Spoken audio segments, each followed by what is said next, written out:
Guys, what's going on? So, day 3 or 4, I forget how many days it is. But anyways, car's all back together. Yeah, car's all back together. 6262 is in its new home. About to take it for a test rip, and for some reason I'm really nervous about it. Before I take her out, what I'm going to do here is... Anyways, what I'm going to do here is I'm going to change the tune. I'm going to decrease the duty cycle for the boost controller, and then I'm also going to go in and change the fuel control. So typically what you would do if you're upgrading a turbo or upping the boost or doing stuff like that, you're going to need more fuel. The more airflow you have, more fuel you're going to need. So your VE table is going to be different. The VE table is probably going to be completely different because the compressor is completely different on this turbo. So typically what you would do is just add extra fuel, and then do some pulls, see how your see what the delta is, see how different your fuel is, you know, and then make adjustments and then retune it back down to where it should be. Fuel Tech with the Nano has really good EGO control. So basically I kind of don't really have to change anything because the computer will adjust, and all I have to do is set a target AFR, and the computer's fast enough to adjust fuel to without me having to do anything. It's a closed loop fuel control. Basically I don't have to mess with the VE table or anything like that, but what I will do is I'll go into the closed loop settings. You guys probably can't really see much of anything here, but anyways, I go into the closed loop settings, and so what you can do with the closed loop is there's a limit to how much you will allow the ECM to control fuel. So you can adjust, you can say the computer is allowed to take out, say, 10% fuel and allowed 30% to add 30%. So what I'm going to do is just basically allow it to add as much fuel as it needs. 30% should be fine.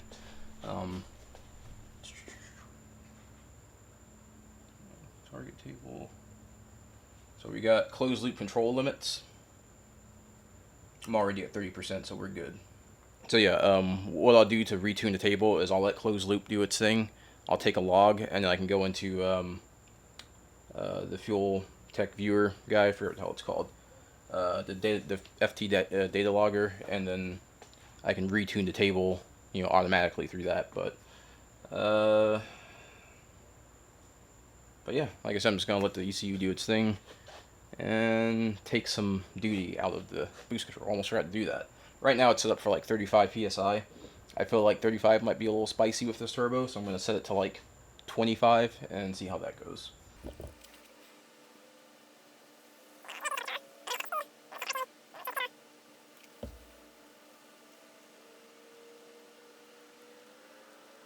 Basically I just went ahead, took out a lot of duty cycle, and we'll see where that's at.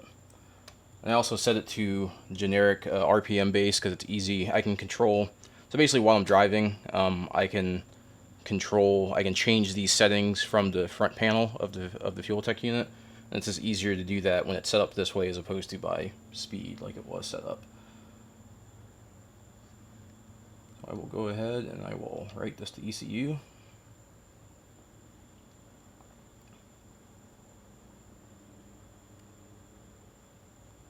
That is done. Then I will go to my data logger. I'm going to erase the memory, so I have a nice, fresh, clean start. And I'll see you on the road.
remember, boys and girls, when you're working on your car, maybe make a checklist for everything that needs to be done. So I apparently forgot to tighten one of the boost clamps. One of the pipes, actually the pipe coming right off the turbo. And so it was basically just blowing air right around the pipe.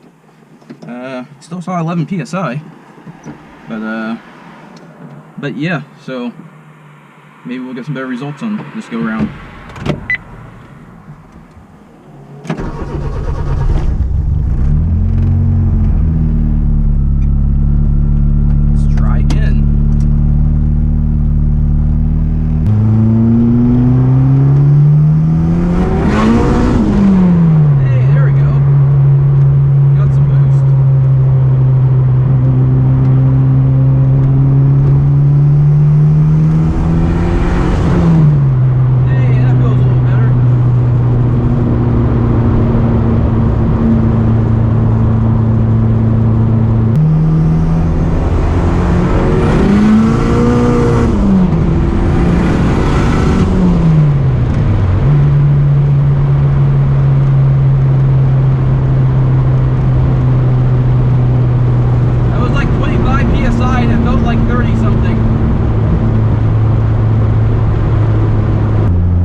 Have to, when I get to the track, just add some fuel and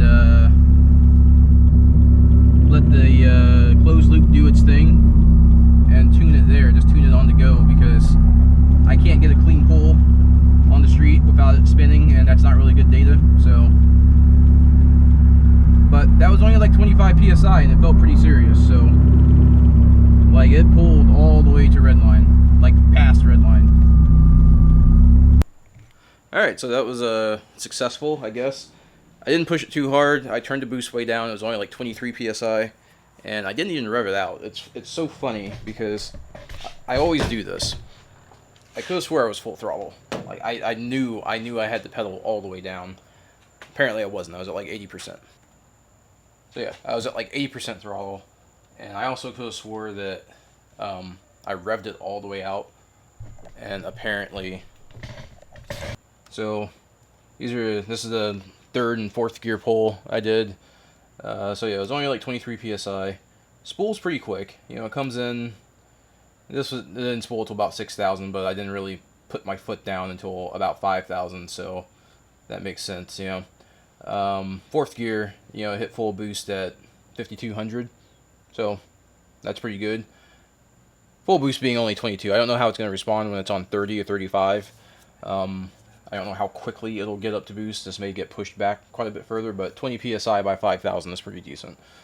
But yeah, I was only like 62% throttle, you know, through this little pull, and it started to spin like crazy. And then I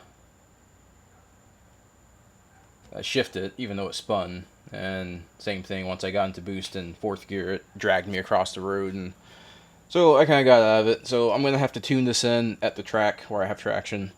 But I feel pretty confident that the software will, you know, take care of my mistakes, you know. So yeah, we'll get that figured out. But yeah, so the first issue I had when I first took it out, apparently I had a boost pipe that was basically disconnected. it was pushed in, but I had loosened the clamp to adjust some stuff, and I never tightened the clamp back up. So when I got up under the car, you could see the pipe was pushed out. So that's why I was only getting like 7 psi. I was like, something has to be wrong, because even if the wastegate is opening early or something, there's a 20 psi spring in there. So I mean, it should have been making some boost, you know. So yeah, boost clamp was disconnected. So yeah, you know, make a checklist and always check all your stuff. Make sure that everything is right, you know, and connected and hooked up before you go out and rip on it. So didn't really beat on it too much. Really kind of uneventful. Tomorrow I think I'll turn it back up to 30. Pretty confident. Turn it back up to 30 or 25. I don't know. Just see what happens. And do some more light tuning and then take it to the track. But honestly, I don't know when that track day is going to be, because it's really hot. It's just like, even like right now, it's 10 o'clock at night, and it's like, it feels like it's 90 something degrees outside right now. So even if I go to a night session at the track, it's still going to be really, really hot. So I might wait until like October-ish. It should cool off a little bit. It's not going to be much cooler, but it'll be better than it is now. I don't know. I haven't really decided yet. I may just go now. Obviously I'll let you guys know when I decide. But yeah, that's gonna be it for tonight. I'm just gonna tidy some things up and freshen some stuff up in the tune, and I'll see you next time.